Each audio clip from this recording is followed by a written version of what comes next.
Hello friends, मेरे channel में आपका फिर से स्वागत है। आज मैं आपको ये बताऊंगी कि जिन भी मॉमीज़ की डिलीवरी सी सेक्शन के थ्रू हुई है, वो उनको कौन कौन सी चीज़ों से बचना चाहिए, ऐसे कौन कौन से काम उनको नहीं करना चाहिए ताकि उनके जो भी जो टाँके लगे हुए हैं उन पे असर हो या उनकी हेल्थ पे असर हो। तो अपना ध्यान रखने के लिए उनको कुछ ऐसे काम हैं जो एटलीस्ट शुरू के 2 महीने तक तो बिल्कुल भी नहीं करना चाहिए। तो चलिए शुरू करते हैं। सो फ्रेंड, सबसे पहली चीज़ है जो कि नॉर्मल है, हम सभी जानते हैं, वो होता है कि आप कोई भी हैवी चीज़ ना उठाएं। हैवी चीज़ उठाएंगे तो आप पे के जो टाँके हों उन पे प्रेशर पड़ेगा, जो कि बिल्कुल सही नहीं है, क्योंकि आपके टाँके पके हुए नहीं होते, अभी कच्चे होते हैं और उनके टूटने के चांसेस हैं। तो आप कुछ भी हैवी चीज़ ना उठाएं। वो हैवी चीज़ आपके बेबी के वेट से कम है वो आप उठा सकते हैं। बट अगर आपका वो हैवी चीज़ अगर आपके बेबी के वेट से ज़्यादा है तो आप बिल्कुल भी मत उठाइए, क्योंकि डॉक्टर भी इस चीज़ को रिकमेंड करता है कि ऐसी चीज़ जो आपके बेबी के वेट से ज़्यादा है आप उसको बिल्कुल भी ना उठाएं। दूसरी चीज़, आप कम से कम सीढ़ियों का यूज़ करें। ऑपरेशन के बाद हमें सीढ़ियों को यूज़ करने से बचना चाहिए, क्योंकि उसके सीढ़ियों को जो हम चढ़ते हैं तो कहीं न कहीं उसका भी जो दबाव है वो हमारे यूट्रस पे पड़ता है, हमारे टाँकों पे पड़ता है। तो ये चीज़ भी आप बिल्कुल मत कीजिए। देन आपने हेल्थ का ध्यान रखिए, मतलब बुखार, सर्दी, ज़ुकाम ये चीज़ आपको बिल्कुल नहीं होना चाहिए, क्योंकि अभी आप न्यूली मॉम हैं। अभी आप जो भी आपकी हेल्थ रहेगी वही आपके बच्चे की हेल्थ रहेगी। अगर आपको बुखार हुआ तो आपके ब्रेस्ट मिल्क के थ्रू बेबी को भी फ़ीवर हो सकता है। अगर आपको सर्दी ज़ुकाम हुआ तो उसको भी हो सकता है। देन आप अपना जो डॉक्टर आपको मेडिकेशन प्रोवाइड करता है, जो मेडिसिन देता है, उसका कोर्स पूरा कीजिए। बिल्कुल भी बीच में छोड़ने की कोशिश मत कीजिए। अगर डॉक्टर ने 45 डेज़ बोला है तो 45 डेज़ उसको लेना ही लेना है। तो अगर आपको लग रहा है कि अब आप 30 दिन में ठीक हो गए हैं या 20 दिन में ठीक हो गए हैं, तब भी आपको आगे के डेज़ या 45 डेज़ तक कंटिन्यू करना ही करना है।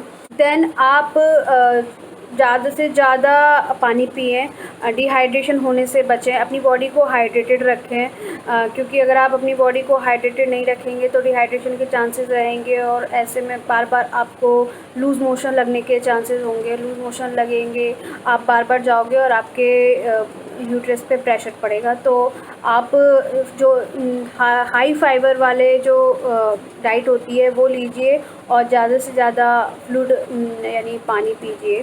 देन आप जो तेल मसाले वाली चीज़ें हैं वो न्यूली मॉमीज़ को बिल्कुल भी नहीं लेनी चाहिए। हाँ, थोड़ा बहुत खा सकते हैं या थोड़ा बहुत खाने से स्टार्ट कर सकते हैं, बट ऐसा नहीं है कि आपके बेबी अभी 4 दिन का है या 7 दिन का है या 10 दिन का है और आपने बहुत ज़्यादा मसाले वाली चीज़ें खाना स्टार्ट कर दिया है, बहुत ज़्यादा तेल वाली चीज़ खाना स्टार्ट कर दिया है, तो वो बिल्कुल भी नहीं करना है। आप बाहर की चीज़ों को भी अवॉइड कीजिए और तेल मसाले वाली चीज़ों को भी अवॉइड कीजिए। देन जो बहुत ज़रूरी है वो है अपने हस्बैंड से फ़िज़िकल कॉन्टैक्ट्स में मत रहिए, थोड़े दिन तक तो मत रहिए। एटलीस्ट 1 से 2 महीने तक आप जो फ़िज़िकल कॉन्टैक्ट है वो थोड़ा-सा दूर रखिए। तो आप बिल्कुल भी देर तक ना नहाएं, क्योंकि इससे आपको वायरल इन्फेक्शन होने के चांसेस हैं। अगर आप नहाना चाहते हैं तो आप ऐसे टाइम पे नहाइए, या तो बहुत अर्ली इन द मॉर्निंग मत नहाइए, या शाम हो जाए तो मत नहाइए। जैसे 11-12 बजे के लगभग जब धूप हो जाती है आप तब नहा सकते हैं। और अगर आप नहीं नहाना चाहते और फ्रेश फील करना चाहते हैं तो आप वाइप्स का भी इस्तेमाल कर सकते हैं। सर्दियों में मोस्टली जो न्यूली मम्मीज़ होती हैं वो यही करती हैं कि वाइप्स का इस्तेमाल करती हैं। सो फ्रेंड्स, ये कुछ टिप्स थे जिसके थ्रू आप अपनी जो न्यूली मॉमीज़ हैं वो अपनी सी सेक्शन के बाद होने वाली डिलीवरी, सी सेक्शन के थ्रू जो डिलीवरी आप और क्या कर सकते हैं, जैसे कि आप कभी यानी जो झुकने की कोशिश है वो बिल्कुल मत कीजिए। जैसे हम डे टू डे लाइफ में क्या करते हैं, जैसे हम थोड़ा सा भी ठीक हो गए तो चलने लगते हैं, या कुछ सामान गिर जाता है तो उठा लेते हैं, तो झुकना बिल्कुल भी नहीं है। आप कोशिश कीजिए, क्योंकि अदरवाइज़ फ्यूचर में आपको बैक पेन होने के बहुत ज़्यादा चांसेस होते हैं, जो कि आजकल आम तौर पर लेडीज़ को प्रेगनेंसी के बाद या डिलीवरी के बाद हो जाता है। वो इसी की वजह से होता है, क्योंकि हम इस चीज़ का ध्यान नहीं देते हैं। तो आप झुकना बिल्कुल भी नहीं है। आप एब्डोमिनल जो बेल्ट आती है, आप उसका यूज़ कीजिए, जिससे आपका जो टमी है वो भी अंदर जाएगा। फ़िज़िकल एक्सरसाइज करने की बिल्कुल भी कोशिश मत कीजिए। ये नहीं कि 10 दिन हो गए हैं और अब आप लग रहा है कि अब मैं बहुत मोटी हो गई हूँ या बहुत फ़ैट आ गया है, वो अब मेरे को जिम जाना चाहिए या मुझे घर पे ही कुछ एक्सरसाइज करनी चाहिए। तो ऐसी कोशिश बिल्कुल भी मत कीजिए, ऐसे थॉट्स बिल्कुल भी मत आने दीजिए। तो फ्रेंड्स, ये कुछ टिप्स हैं जो न्यूली मम्मीज़ हैं वो ध्यान में रख सकती हैं अगर उनकी डिलीवरी सी सेक्शन के थ्रू हुई है, और अपने बेबी का और अपनी हेल्थ का सबका ध्यान रख सकती हैं।